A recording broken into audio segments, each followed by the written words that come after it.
Hi guys, welcome back to the Glamrs studio, and this is gorgeous Pooja, who's offered to be our model today over the next few videos.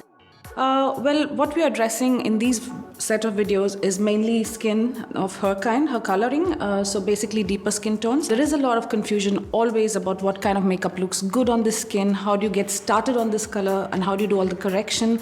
We'll try and cover as many topics as we can over the next few videos. To start with, I'm going really basic. I'm going to celebrate skin as it were and do a very neutral makeup look, something that the person of her skin coloring can do on a daily basis.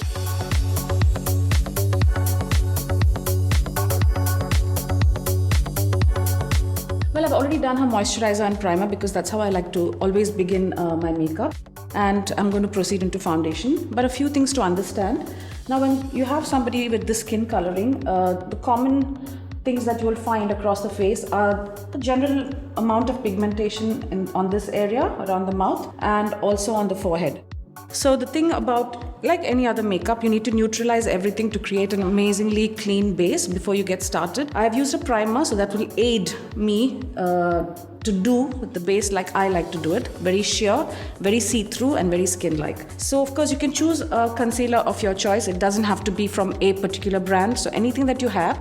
But it's very important in this case to have these two colors. One is an orange corrector and one is a yellow corrector. So I'm going to start on one side of the face so you can see the process building. So I'll start with the orange very lightly. You don't want the color to stand out. You're simply blocking out the violet and the greens. If you notice, there'll already be a difference between this side and this side because a large part of the dullness is knocked back with the orange. Don't make the orange too evident. You don't want layers and layers of it. Just a very thin veil, so to speak. Now, just so we can proceed step by step, I'm just going to show you what magic the yellow does. Just a dot of it, again, not too much. Like I said, no heavy layering, very sheer. The minute you add the yellow, you take off the grayness and the sallowness. So if you notice, just with these two very light steps, I've already brought her skin back to the same color as on her cheeks. So I'm going to proceed. I hope you understood that. I'm just going to go on without stopping too much, and I'm going to knock off this bit as well so you take a closer look. So there you go, with the most careful amount of correction. I've almost brought this side of her face back to a balance as compared to this part of her face where you see a fair amount of dullness around the mouth, around the eyes. But the skin is beautiful. In any other case, I would have just continued with my makeup and not done any base at all because it's flawless, her skin, except for the slight discoloration. Just a spot more on her eyelids as well. I want to correct her eyelids.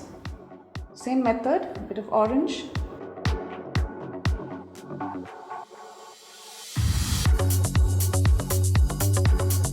Alright, so now I'm going in with her base.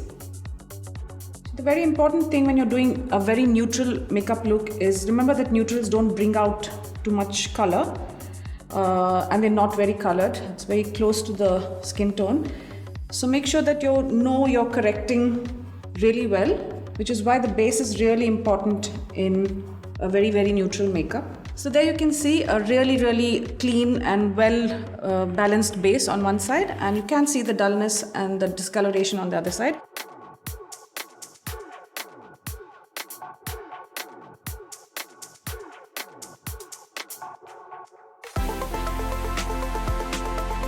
So powder now becomes an option depending on the foundation you've used. Her skin's gone quite matte. I've used a shine-free foundation actually by Bobbi Brown. But whatever you use, if you feel the need to set it, go ahead. But in her case, she has dry skin already and I don't see the current need for powdering. But I will powder on her eyes and around the mouth.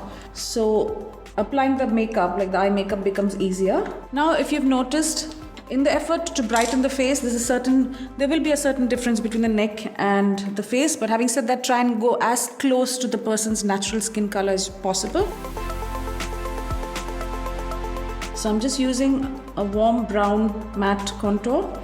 And as you all know, the places to add a contour is just the corners that recede naturally. So I'm just adding a little bit of shape to the face without taking off the youth of it. But again, this is as per your needs. If you think you like to use strong contours, please go ahead. So I'm going to complete this on the other side as well, and you'll see that it's all tied in together.